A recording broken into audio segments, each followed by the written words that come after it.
Hello, my name is Vernon Hagan, and I have been given the opportunity to walk through this MATLAB code that Chris Hickson, myself, and Perry Lou have created in order to improve urban infrastructure, one of the 14 grand challenges that engineers face today, and to build a modern and efficient hydroelectric power plant in the lower Colorado region. Urban infrastructure can be anything from sewage to roads to hydroelectric power plants even. But the only way to improve is to evaluate past failures and past successes. Our code does exactly that. We have imported data in an Excel spreadsheet of plants in the lower Colorado region and plants in the upper Colorado region. After importing the data, we realized that there was only 3 hydroelectric power plants in the lower Colorado region compared to around 12 hydroelectric power plants in the upper Colorado region. We decided that a new hydroelectric power plant in the lower Colorado region needs to be created, but it does not only need to be created, it needs to be better than the already running and past running hydroelectric power plants in both the Colorado regions. Our code will help future engineers take this step in creating this new power plant by outputting the most and the least efficient power plants in both the upper and lower Colorado regions. Once the user sees this output, they can then choose these 2 plants in our menu function, and our data will compare and plot those 2 plants over 10 years from 1999 to 2009 and the average efficiency in each year of these stated plants. And it will also output the average efficiency over the 10 years for the selected plants. So let's go ahead and get into this code. Now, as you can see in our introduction, our first section, we just have a typical introduction, our names, the group project, and housekeeping commands, clear, close, and CLC, the necessaries. And then we have a problem statement. Our next section is actually importing the data from Excel. As you can see, we imported what it looks like to be 3 spreadsheets, but it's actually just one, the same one, 10-year rolling monthly generation by facility. But as you can see, the 1, 2, 3 here represents the 3 worksheets in Excel. Now, once we import this, it's going to be stored in the variable raw2, and raw3. MATLAB cannot manipulate cell data or raw data. So then we have to convert this data into something that it can manipulate, an array, a matrix, or anything in that nature that MATLAB can actually manipulate. So we do exactly that in these next couple lines. Here you can see year, raw3, pulling from here. And that's just going to store an array of the years from 1999 to 2009. Then we're going to convert it using cell to mat into an actual array that we can manipulate. We do the same thing down here for facility LC and UC. And these are going to be cell matrices containing the names of the lower Colorado regions and the upper Colorado regions. Our next section is a bit long, but it's necessary. It assigns values to variables in order for MATLAB to manipulate them. So right here we have an explanation for variables in lines 44 through 68. I'll just go ahead and scroll down and explain them myself. As you can see here, all 7 of these variables have the word Davis in it. These are going to be the variables for the first plant in the lower Colorado region, as the LC shows. So here we get the data from the Excel spreadsheet, we convert it to MATLAB, or an array that we could use, and then we get the average net efficiencies by dividing by 121, which is the number of efficiencies that the plant produced from 1999 to 2009, or the number of efficiency entries. Once we do that, we go down here and we do the same thing for the initial capacities or installed capacities. We convert it to MATLAB or convert it to an array. We get the average of the capacities, just like we got the average of the net efficiencies. And then right here we get the efficiency average, which is the net average divided by the capacity average. We drop down and then we see 7 more variables, but this time they all say the word Hoover.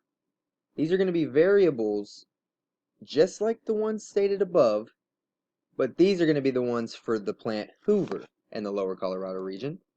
We drop down, have 7 more. These are going to be the variables for the plant Parker in the lower Colorado region.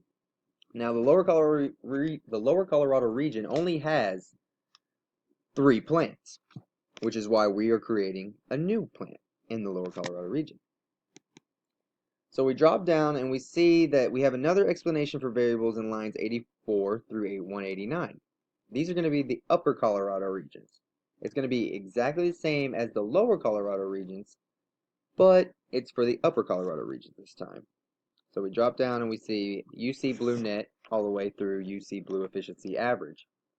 7 more variables, all for the plant Blue Mesa in the upper Colorado region.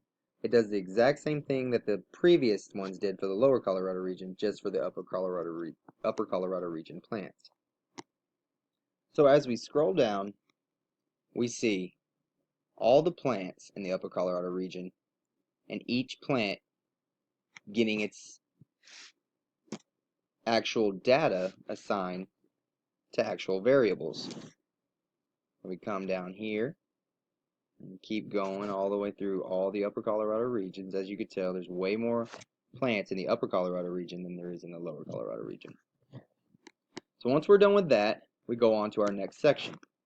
Now, all the data in MATLAB all the data in our Excel spreadsheet is pretty much in variables that we can use in MATLAB. So now we're going to go ahead and get to the nitty-gritty part of our code. We go down here and we see that the next section is labeled average efficiency for lower and upper Colorado. So this is going to create 2 matrices of each plant's average efficiency, which is exactly what it did right here. You can see that there's only 3 plants in this one. Then it drops down. You get the most efficient, the least efficient, and the location of both by using max and min. Go do the same thing for upper Colorado. You can tell all these plants are in it. Creates an array. Gets the most efficient, least efficient, and the location of both. Now that we have these variables, we can go on to our next section of our code, which is going to be using a function called yearAverage that we created to find each facility's average capacity and average net generation. I'm going to click over to our function so I can show you guys that. Now this function will take the monthly installed capacity and net generation data for any given facility and average them by year, then place them into an array that separates the data by yearly averages. All data starts with last 4 months of the year 1999 and ends with the first 8 months of the year 2009. So here in install cap 1 through 11, you take the yearly averages for the installed capacity.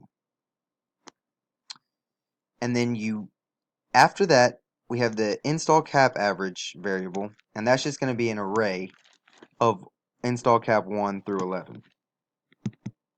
After that, you then get the yearly averages for the net generation, net gen 1 through 11.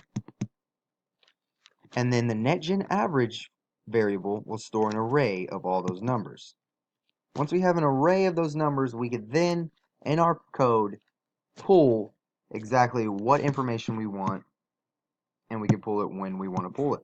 So going back to our actual code, we see here that we call on the function twice, and we call on it twice to pull the Lower Colorado region capacity average and the net average, and the Upper Colorado region capacity average and the net average. We then drop down to our next section, which is calculating efficiency. In this section, we get the Lower Colorado region efficiency by dividing the net generation average by the capacity average. We do that again for the Upper Colorado region, and then we combined it into one single array, those two variables, and we call it LUCEFF.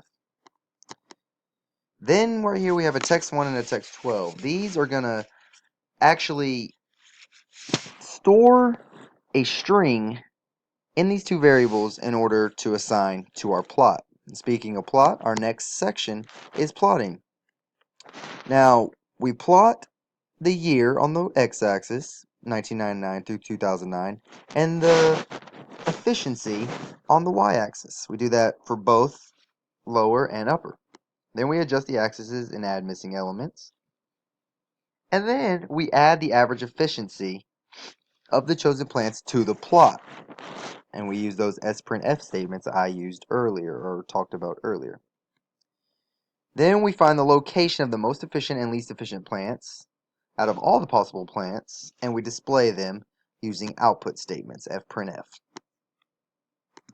So let's go ahead and start running some code and getting some results.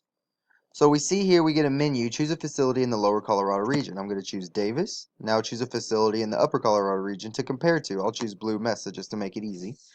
And we see here we get an average efficiency of Blue Mesa and an average efficiency of Davis. And both are plotted. We can then close out of this and see our fprintf statements in our command window and see that it displays the most efficient, the least efficient of Lower Colorado region and the most efficient and least efficient of the Upper Colorado region. We see that the most efficient of Colorado region was Davis of the Lower Colorado region, and the most efficient of the Upper Colorado region was Crystal. So if we want to go ahead and compare those two in order to create a better plant than those, we can go ahead and run it again. And we can pick Davis and Crystal this time. We see on our plot that those two are then plotted, and we can tell that, these efficiencies are actually toward the top of the plot, which makes sense since they are the most efficient. We see the average efficiency of Crystal is 395. We also see that right here in our command window. And we see the average efficiency of Davis is 384. We also see that in our command window.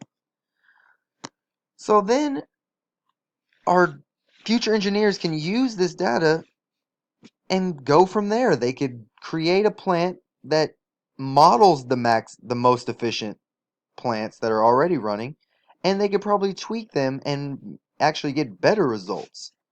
So let's go ahead and run it just to see some other examples of our code working. We'll choose Hoover this time, and we'll choose Glen Canyon. We get the same fprintf statement saying the most and the least efficient of both regions, but this time we see that Hoover and Glen Canyon are plotted. We can exit out of that and try to plot some more, just to show that the code does work for all scenarios. We'll choose Parker and Upper Molina. It is then plotted again, average efficiency of Upper Molina and average efficiency of Parker. We'll close out of that, run it one more time. This time we'll choose Davis again, and we'll go with Flaming Gorge. Boom, average efficiency of Flaming Gorge is 176 kilowatts per hour divided by kilowatts, and the average efficiency of Davis is 384.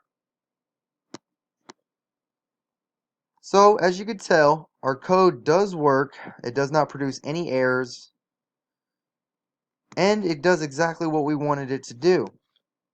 Now, future engineers will use this code, or can use this code, to improve urban infrastructure, which is one of the 14 grand challenges that engineers face today. Thank you for watching this tutorial video or walkthrough video of our code. I hope you enjoyed it.